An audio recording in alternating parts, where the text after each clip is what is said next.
Dr. Olivia Letts was the first black educator with the Lansing School District. She fought to desegregate schools. On Monday, she passed away at the age of 93, and now her family and loved ones are focusing on keeping her legacy alive.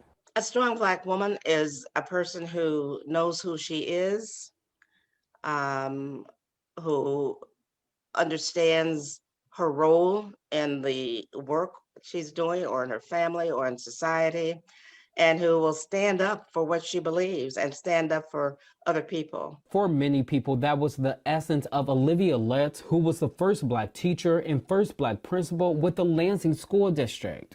She encouraged people to finish their education. She was a big fan of having all of the education that you could possibly have. Her daughter, Eileen, and others remember the pride she took in her work. Olivia Letts was hired by the district in 1951. She had to fight for her position, but soon began pushing to desegregate schools, which was not an easy task in the early years of the civil rights movement. I'm sure that there were issues along the way for her, but she never let it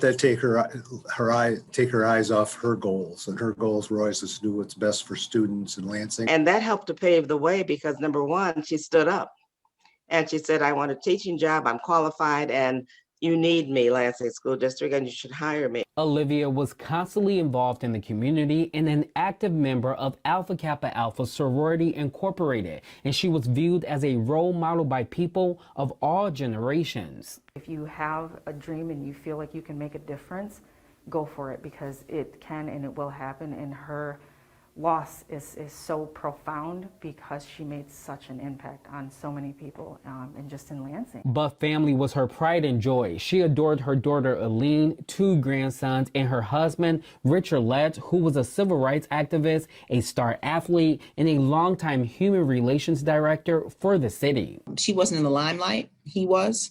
So she did what she did very quietly. She really was, to say, walk quietly with a big stick. That was her. Although she's gone, her legacy will live on. Thank you. And I wish I could have met you to give you your roses in person. But you know, your legacy lives on in the work folks are doing here in the community. She was such a treasure to so many people.